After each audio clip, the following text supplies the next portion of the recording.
본 콘텐츠는 경기도와 경기콘텐츠진흥원이 지원 사업을 통해 제작되었습니다.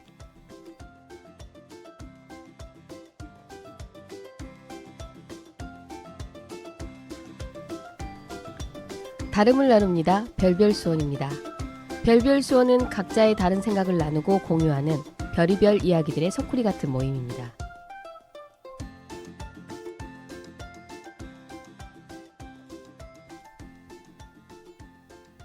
제10화 바보 사이 글짓기. 여러분 혹시 갈목상대라는 말 들어보셨나요? 눈을 비비고 상대방을 본다는 뜻인데요.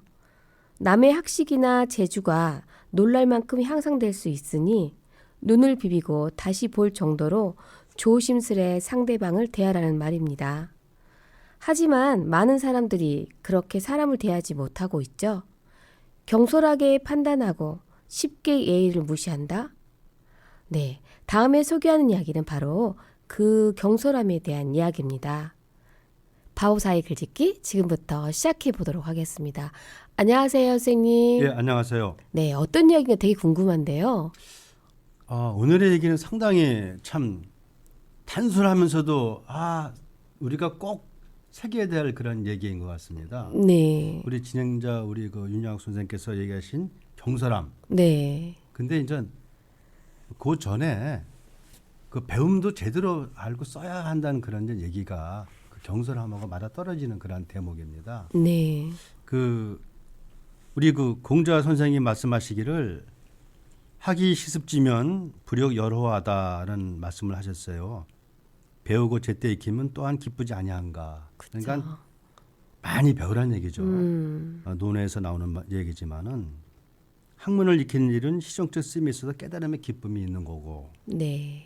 또 그러니까 개의치 말고 공부하는 기쁨을 위해서 겸손하게 진리에 다가서라고 역설해온 얘기인데, 근데 잘못된 공부는 지식을 뽐내고 또 사람을 없이 여기는 결과가 나오는 거죠. 그렇죠. 제대로 배워서 제대로 써야 한다는 얘기인데, 그래서 잘못된 공부를 한 사람은 사람을 대하는 태도가 경솔하다는 얘기가 나오거든요. 네. 여기서 이제 그 경솔하다는 얘기가 나옵니다. 그래서 우리 윤영 선생이 얘기하신 그 괄목 상대도 여기서 나오는데, 그 오래된 이제 옛날로 돌아가는 거죠. 네. 수원에 좀 나름대로 못 배운 좀 무식한 사람이 있었다고 그래요. 근데 그 좀 무식한 사람 그러면은 어떻게 보면 좀 그 약간 좀 경박하게 표현 같은데, 그냥 글자 그대로 좀 못 배운 사람 아닙니까? 네. 뭐 어떠한 경우에 있어서 그러는데 그것이 우리가 경박하게 표현할 필요는 없는 것 같은데, 너무나 양반 그 선호 사상 때문에 그런 얘기를 하나 싶어요. 네. 그것도 좀 경솔한 것 같아요. 그렇죠. 무식하다 뭐 이런 얘기하는 거를. 네. 그러니까 뭐 난독하도 기억자도 모른다는 얘기인데, 이 글자 그대로 그 무식하다는 양반이 이제 그 까막눈이라고 그러죠, 우리는. 네. 장가를 들어요. 근데 상대 여자는 배움도 깊고 현명한 여자입니다. 근데 어떻게 이런 여자가 그 무식하신 분을, 까막눈을 선택을 했을까? 근데 그 처녀의 눈에는 청년이 마음에 들었던 거죠. 외모가 준수했나 봐요. 뭐 외모는 저도 안 봤어서 잘 모르겠습니다만은 그 비록 글은 모르지만은 성품에 호감이 갔던 그런 얘기겠죠. 그래서 성품이 있으니까. 옛날에 외모도 외모지만 그죠? 바보 온달 그러니까요. 있잖아요. 네네. 그 공주가 가는 그런 네. 얘기. 혼례를 치르고 이제 부부가 됩니다. 그래서 두 사람이 이제 나름대로 신혼생활을 재밌게 보내시는데, 예전 풍습에는 정초에 처가에 세배를 가면은 선물을 싸들고 갑니다. 근데 이 결혼하신 저 근한 얘기로 까막눈이 큰 사위가 처가에 가는 것을 별로 내켜하지 않아요. 근데 그럴 것이 아랫동서는 좀 글 좀 배웠다고 우쭐대는 것이 마음에 안 들었고, 네. 장모 역시 글 좀 배웠다고 까막눈이 큰 사위를 바보 취급을 합니다. 그러니까 장모께서는 큰 사위는 상대도 안 하고 둘째 사위야 말도 잘하고 글자로 문답도 합니다. 완전히 왕따를 놓으신 거죠. 장모님이 잘못했네요. 그렇죠. 네. 그러니까 큰 사위는 처가에 가면 꼬다는 보릿자라고 되는 거예요. 잘끼리 문자 주고받고 그러니까는, 그리고 좀 면박이나 주고 또 뭐 상대를 안 하니까 네. 뭐 일이나 시키겠죠. 네. 우리가 왜 그런 얘기가 있잖아요. 처가가 이쁘면은 뭐 문지방 기둥 보고도 잘한다는 얘기도 있고, 그 장모가 가시엄이라 그래가지고 장모가 눈먼 사이도 곱더란 말이 있거든요. 그렇죠. 근데 시집살이 할까봐 딸을 생각해서라도 문화 사이를 끔찍하게 여긴다는 그런 얘기인데, 눈먼 사이 곱다라는 얘기는. 근데 네. 이 장모는 뭐 딸 형편도 안 보고 그냥 그런 모양이에요. 아 그러니까 뭐 쉬운 얘기로 서당계 3년이면 풍어를 읊는다는데 자네는 어째서 그 나이까지 글을 못 읽나? 글을 못 읽냐 뭐 이런 식으로 빗대기는 하고 아랫동서 좀 봐라 얼마나 의젓하고 학문이 깊은가 이런 식으로 핀잔을 주시니 도저히 뭐 큰 사이는 처갓집 가기가 싫겠죠. 그렇죠. 그러니까 대충 인사를 하고는 그냥 뭐 밥을 주는데도 먹는 둥 마는 둥 하고 본가로 돌아옵니다. 그러니까 그리고 돌아와서는 아내들도 볼멘소리를 하는 거죠.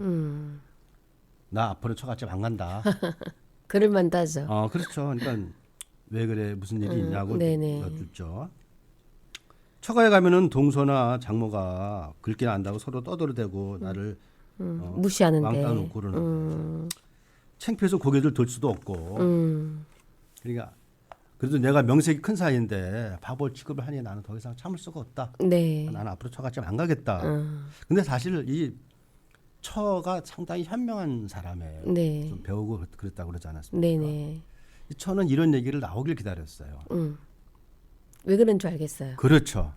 사실 그 자기 친정 어머니가 자기 남편을 홀대하는 걸 참을 수가 없었는데 이 남편이 그런 수모를 일일이 참고 넘고 그냥 있는 거죠. 반응을 안 하고 반응하는 있었어요 거죠. 그동안에. 그러다가 이게 어느 정도 이제 오기가 생기면은 그렇죠.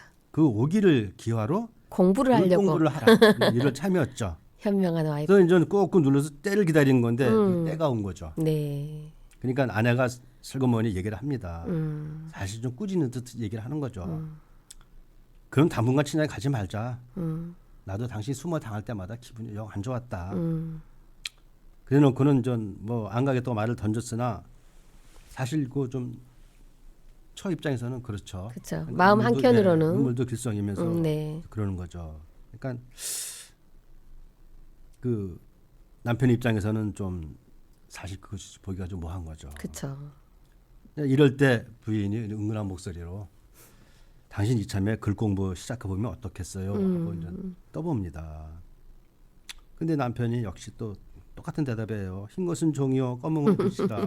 머리가 나빠서 글자를 알아볼 수 없는데 어느 세월에 글을 익히냐 라는 얘기를 합니다. 뭐 그냥 힘으로 하는 일이 더 좋은 거죠. 네. 근데 이제 바싹 다가앉아가지고서 역시 계속 얘기합니다. 해봅시다. 예. 충분히 할 수 있다. 할 수 있고 자신감을 가지고 해라. 내가 도와드리겠다. 이런 얘기를 합니다. 그 여러 번 시도하는데도 남편이 뭐 잘 안 들어요. 그러다가 이제 글공부가 쉽지는 않죠. 그렇죠. 그리고 뭐 좀 움직이고 기운 쓰면은 밥을 먹는데 그런 얘기 있잖아요. 영리한 아내가 이제 남편이 주저하는 마음을 눈치채고 그 자신감을 갖도록 또 말을 계속 이어갑니다. 그 시인 이백의 얘기를 예를 들어가면서 이백 선생도 어린 시절에 공부를 싫어했다.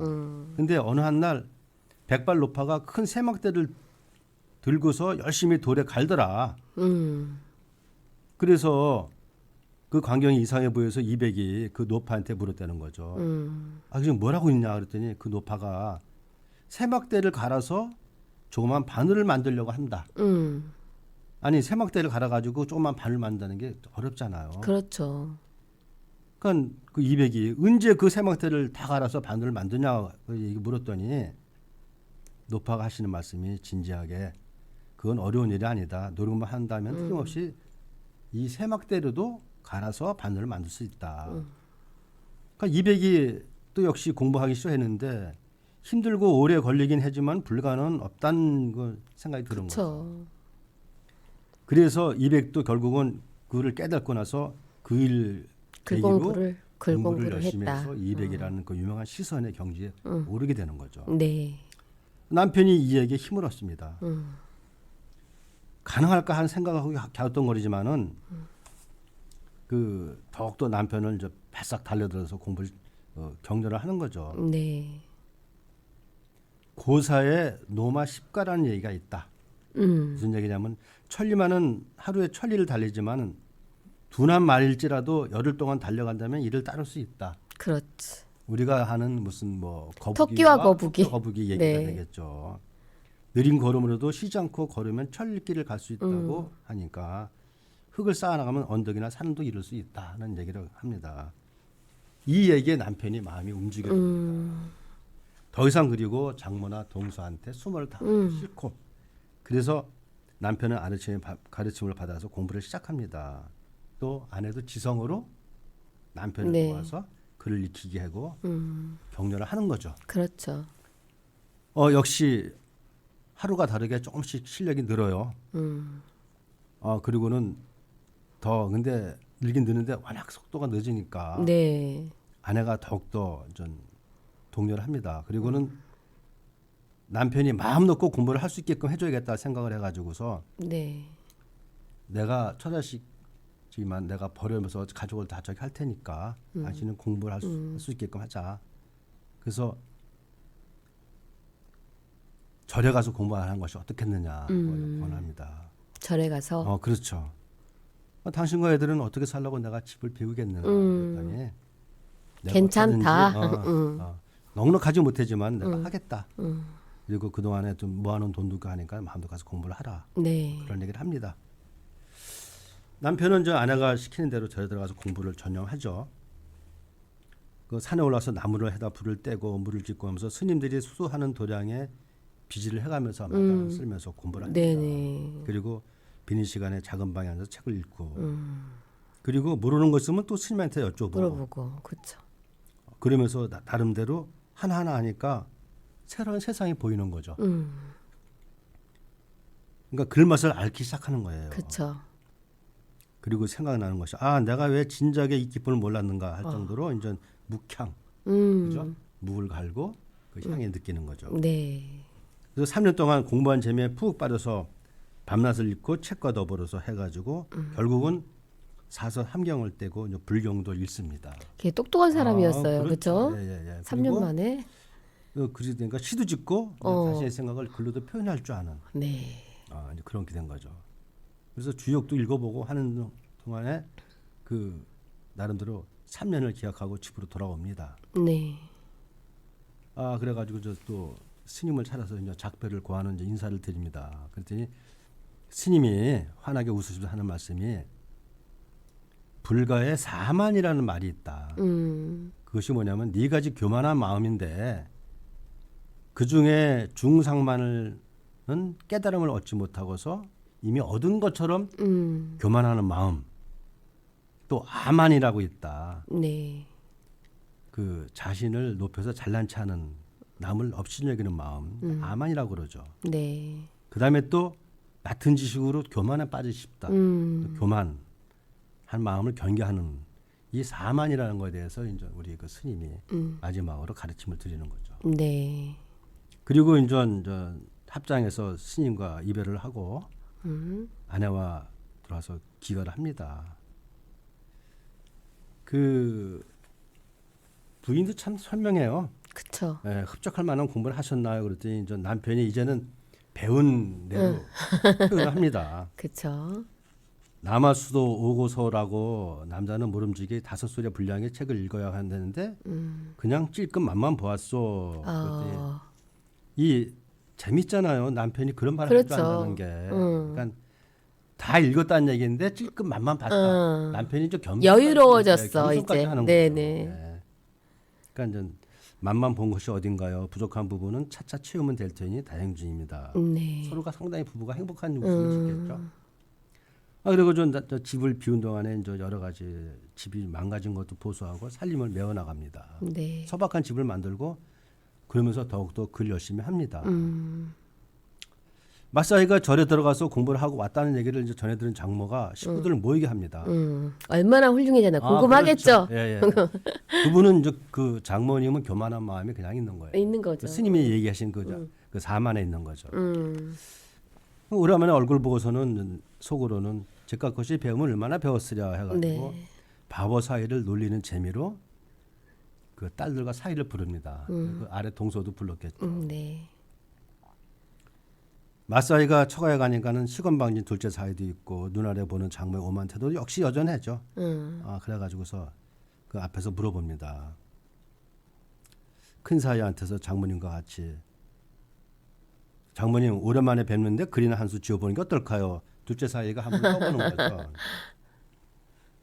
장모는 좀 본인이 하려던 건데 둘째 사이가 반기는 게 세 그러니까 그러세요 하고 대변입니다. 맞사이를 계속 이제 어떻게 골라 먹으려고 그죠. 그래서 둘째 사이가 장모에게 운자를 내어달라고 합니다. 네. 장모가 영고 고하고 고라는 운자를 띱니다.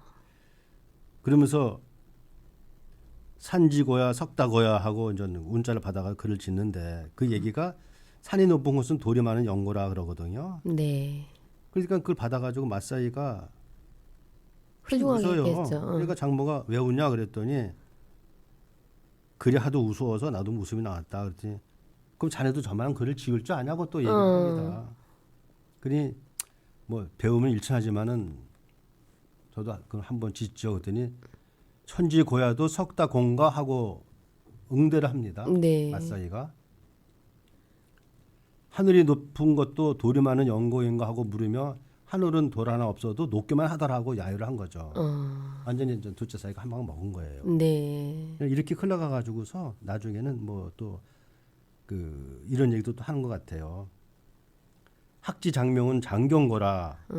학이 길게 우는 것은 목이 긴 연고란 뜻이다. 그랬더니 또 큰 사이도 지지 않고 선지 장명도 장경고냐. 매미가 길게 우는 것도 목이 길기 때문이냐. 받아치는 거죠. 그렇죠? 예. 멋진 사이가 돼버렸네요. 그런 건데. 그러면 아니 매미가 길게 우는 게 목이 길어서냐. 그러니까. 네. 그러니까 완전히 뭐 똑똑한 사이가 돼버렸어요. 완전히 그냥 둘째 사이는 뭐 완전히 그냥 계속 당하는 거예요.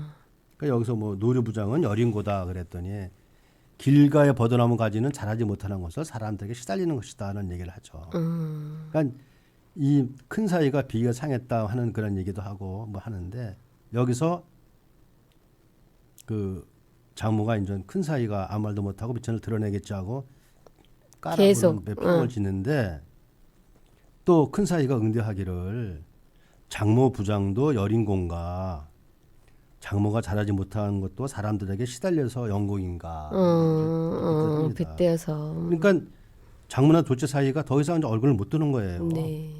그래서 그 맞사이가 이제 독한 야유를 해가지고서 그 장모와 그 아래 동서의 길을 꺾어놨는데 네. 아차 싶은 거예요. 그렇죠. 신나게 이제 응대를 하고 복수를 했죠.